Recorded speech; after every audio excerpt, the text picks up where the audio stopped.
नमस्कार, मैं हूं धीरज शर्मा और आप न्यूज हाट देख रहे हैं। पूर्व सांसद आनंद मोहन मीडिया से रूबरू हो रहे हैं और अपनी बात रख रहे हैं के जवाब के लिए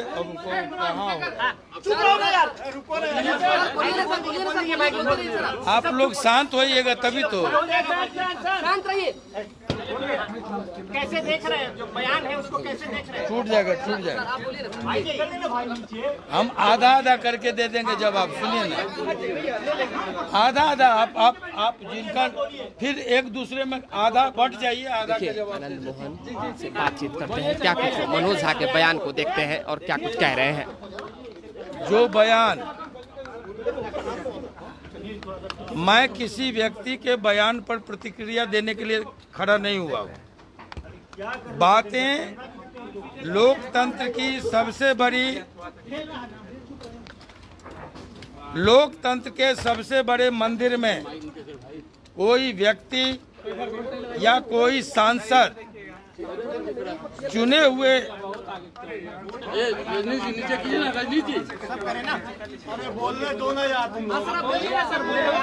आप लोग शांत कहाँ हो रहे हैं? उसको शीशा तोड़ दीजिएगा, गड़ जाएगा। हटा लो, एक सेकंड। शीशा हटा दो, शीशा हटाइए तो गड़ जाएगा। लोग शीशा हटाइए।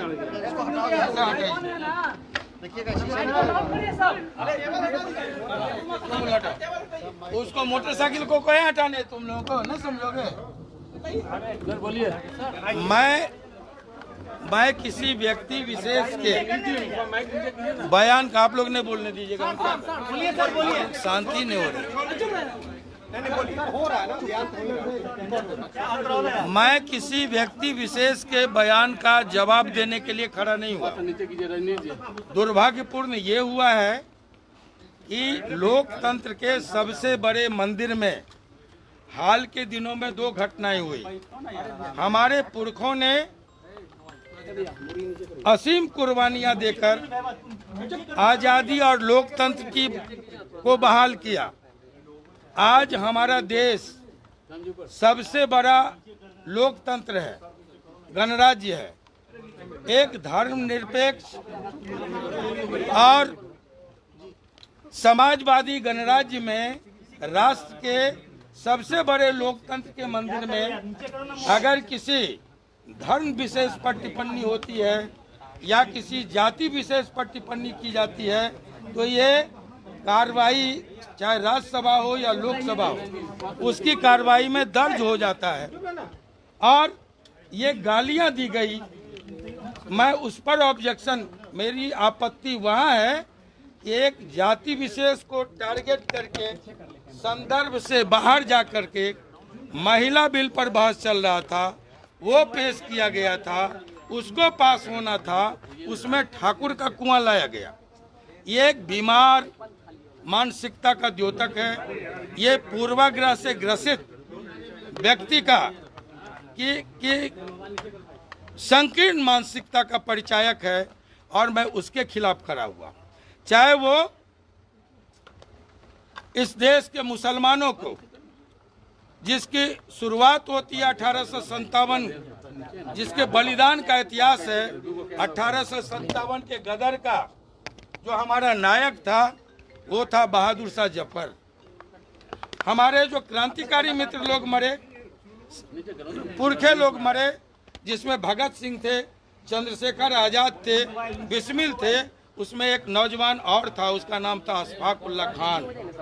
अगर गांधी के नेतृत्व में इस देश में आज़ादी की लड़ाई हुई, 42 की या 47 की आज़ादी है, तो उसके पीछे भी सीमांत गांधी, अब्दुल गफ्फार खान, आपको अबुल कलाम आज़ाद, ऐसे दर्जनों लोगों की असीम कुर्बानियां हैं। सबको लेके ये मुल्क आज़ाद हुआ। यहाँ लोकतंत्र की बहाली हुई। आज़ादी और लोकतंत्र के लिए हमारे इन पुरखों ने कुर्बानियां दी।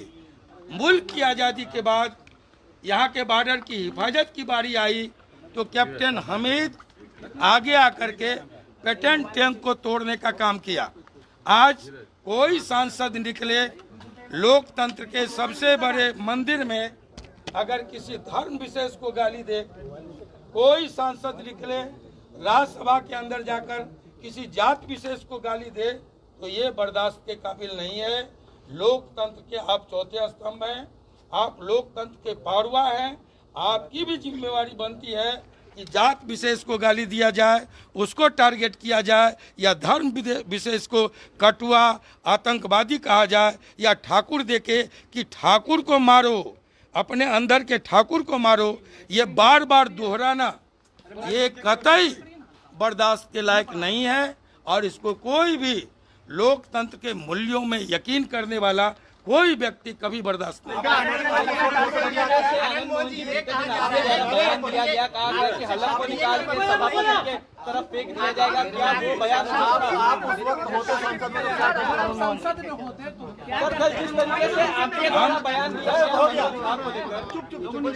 हम इसके प्रोटेस्ट में होते।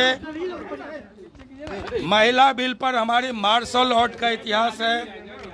राजनारायण जी के बाद 36 वर्षों के बाद सदन में पहला मार्शल आर्ट, दूसरा मार्शल आर्ट राजनारायण जी जो समाजवादी लीडर थे, उनके बाद आनंद मोहन का मार्शल आर्ट हुआ था इसी महिला सदन के बिल के सवाल पर, महिला आरक्षण बिल के सवाल पर।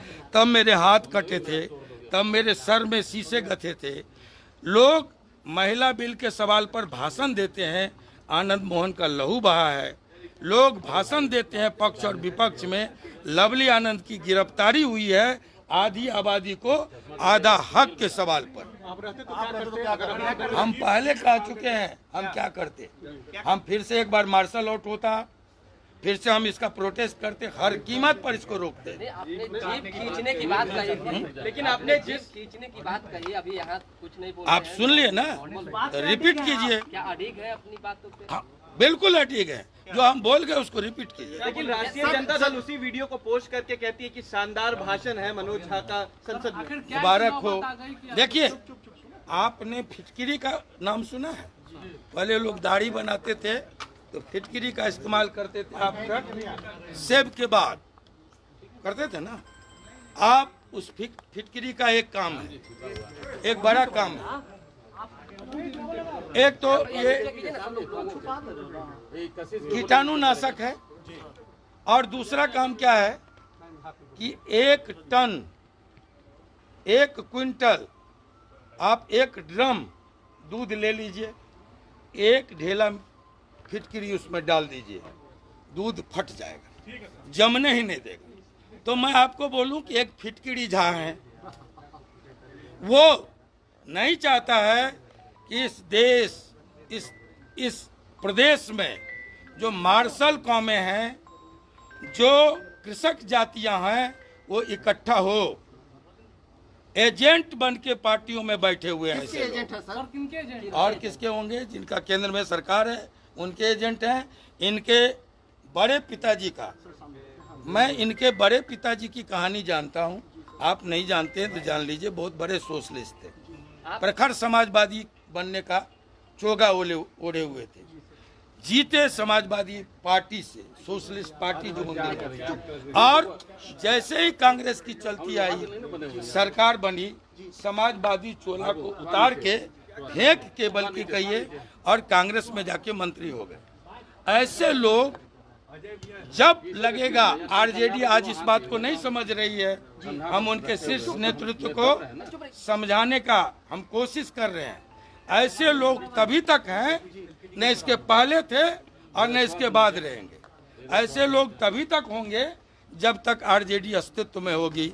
जैसे लगेगा कि कमजोर हो गया, सबसे पहले ये भाजपा के गोद में जाके समर्थन कर रही है, आरजेडी समर्थन कर रही है। उस वक्त बात को सुन लिए, उसी का जवाब सर उस वक्त भी राज्यसभा में कई ऐसे नेता होंगे जो उस बिरादरी से आते होंगे, सबने चुप्पी की। मैं बिरादरी का सवाल आपके जहन में नहीं, क्यों आखिर ये मामला उठाया? आप सुन लीजिए, बिरादरी की लड़ाई नहीं है ये।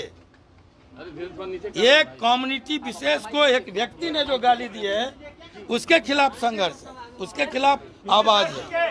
आपको हमने कहा धर्म को टारगेट करके एक व्यक्ति को गाली नहीं दी गई, एक धर्म को टारगेट किया गया, जिसका शानदार बलिदान का इतिहास है 1857 से लेके 1942 तक। और आजादी के बाद हमारे बॉर्डर की हिफाजत के लिए कैप्टन हमीद बन के, अगर आप उस पर उंगली उठाइएगा, उसकी राष्ट्रभक्ति पर उंगली उठाइएगा, तब भी आनंद मोहन बोलेंगे। जब आपके सवाल पर कोसी के इलाके में आपकी इज्जत, अस्मत, आबरू, खेत, खलिहान का सवाल आया, तब भी आनंद मोहन बोला था। तो हम अपने सवाल पर क्यों नहीं खड़े हों? हमारे अंदर भी एक जमीर है। दिल्ली में आपकी मुलाकात राजनाथ सिंह से हुई है। अब राजनाथ सिंह से आपकी मुलाकात हुई है दिल्ली में, ये कोई नाराजगी नहीं है, कोई नाराजगी नहीं है। आप मुलाकात करने गए थे। अब आप सब आप लोग क्रिएट कीजिए। लालू जी का, नीतीश जी का झगड़ा हो गया, आनंद मोहन मिलने चले गए, आनंद मोहन की गाड़ी जाने नहीं दी, सब क्रिएट कीजिए। इस सब के जवाब के लिए हम नहीं है। ये अव्याकृत सुनिए, ये बुद्ध ने कहा, महात्मा बुद्ध ने, कि कुछ प्रश्न होते हैं जिसके जवाब दिए जाते हैं, कुछ प्रश्न ऐसे होते हैं जिसको अव्याकृत करके और रद्दी के टोकरी में फेंक दीजिए। आपके इन प्रश्नों को मैं खारिज कर दूं। आनंद मोहन है और उन्होंने स्पष्ट तौर पे लालू प्रसाद यादव के घर से वापसी के बाद पर जो खारिज किया है। तो दोबारा भी जुड़ेंगे, फिलहाल अभी के लिए दें इजाजत। हमारे साथ बने रहे, देखते रहे न्यूज़ हाट। हर खबर से अपडेट रहने के लिए हमारे चैनल को लाइक कर लें, खबर को शेयर करना बिल्कुल ना भूलें। बहुत बहुत धन्यवाद।